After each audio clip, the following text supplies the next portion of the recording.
Is your world history class, and I am so excited to have you all in the class. As you saw in our introductory videos, we have people from all over the place of all different ages and backgrounds, and that's what makes this class so fun.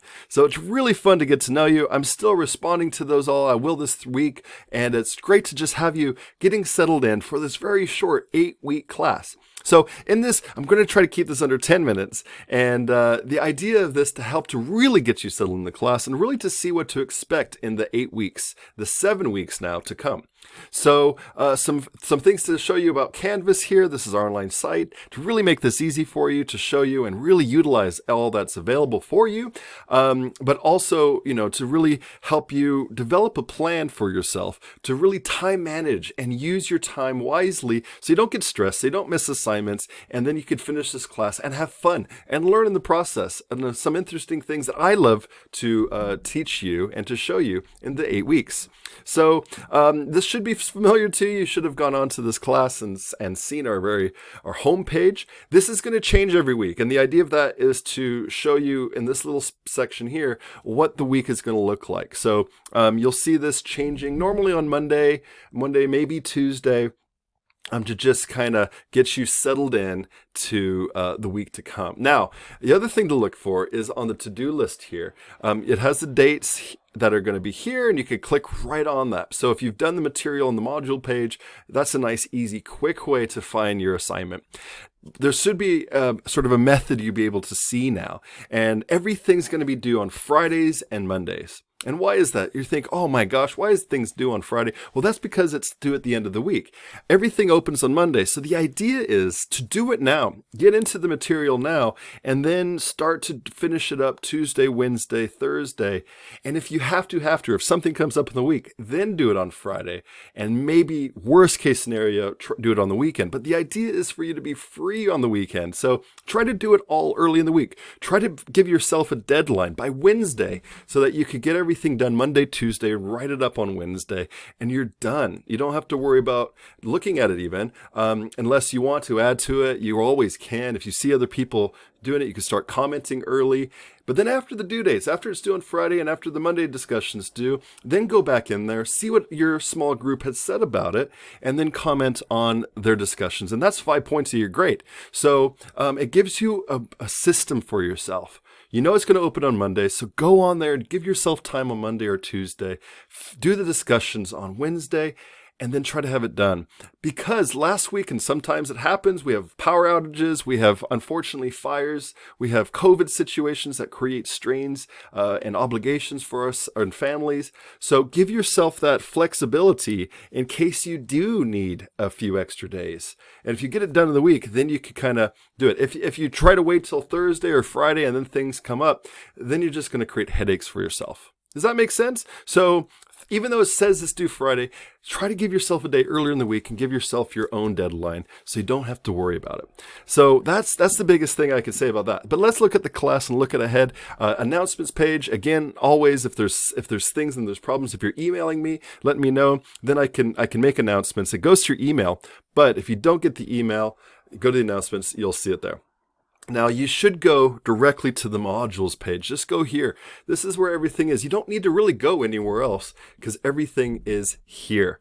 If you've never been on a Canvas class, this first module is all to get you settled into that, and some tips and techniques that I've created to make sure that you're being able to settle into Canvas. So use this if it's all confusing to you. Now, the Agora, again, this is a discussion for you. This is your space. Click on that and bounce ideas. Tell your small group, say, hey, let's go in there this week and just comment on some things and help each other out.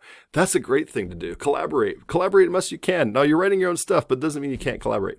The last orientation, and this was my favorite because I get to see you. I get to see what you're interested in, where you're from, your background. So that meet and greet, if you haven't had a chance to do it yet, I encourage you, please do it. It's 10 points, so you get the points. And also we get to meet everybody and see everybody in the class. So that makes it so fun, and I love reading those and I'm responding to those. And if you have any additional questions, just email me, and I'd love to really get to know you. We can always Skype or Zoom meeting, whatever is useful to be able to talk one-on-one. But these are great ways for me to see who you are and what you're interested in and how you're thinking, what you're excited about. So that's really, really cool. And then this is basically our syllabus. So sometimes if you're in a class, you get a handout, a printed one. We're not doing that online, but here it is, very easy for you to review, to see the academic, the grading policies, other things, resources, readings, everything's right there for you at your fingertips. Okay, so use that. Then we started to get into the broad idea of narratives. So if you haven't done this discussion, please do it. This is one of the most useful tools in history, because history is a lot of ways stories, isn't it? So this really breaks down the idea of a single story narrative and the subjective nature of history, which means there's all these different facts and information. Now, how do you bring that together and create a story?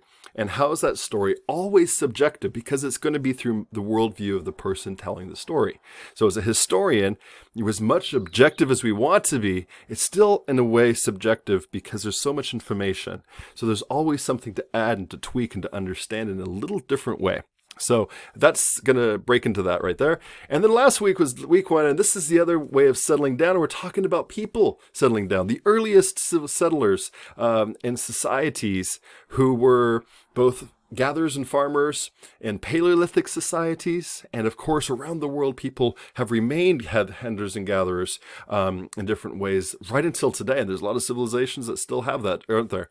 But we're looking at Paleolithic society, the Old Stone Age, transitioning into the New Stone Age, Neolithic, and then as they settled down in river valleys, and there's river valleys around the world that did this around the same time independently, and we're going to look at that in Mesoamerica, and the Tigris Euphrates in Mesopotamia with the Middle East, and Egypt, the Egyptian, the Nile River Valley, and India with the Indus River Valley, or China along the Yellow River and the Yangtze. So there's going to be places that we're going to be able to hone in and see how they settle in these regions and how they create their own cultures and civilizations. So we're going to start that off by looking at settling down, some additional readings there with the week number 2. This is where we are this week. We're going to be looking at that, Paleolithic diets, farming, and how that changes life.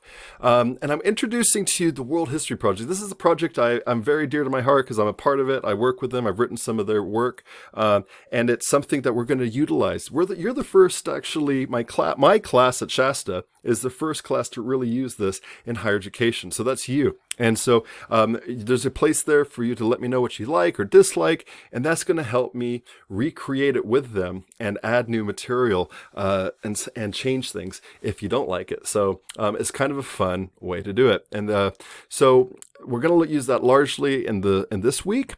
And also, you'll see the readings as their voyages, and you can click on our awesome textbook and you can download it right there. It's very useful. A reading quiz to go along with that. And then here you go. You shouldn't be a surprise, but you see that on Fridays and on Mondays, discussions are due.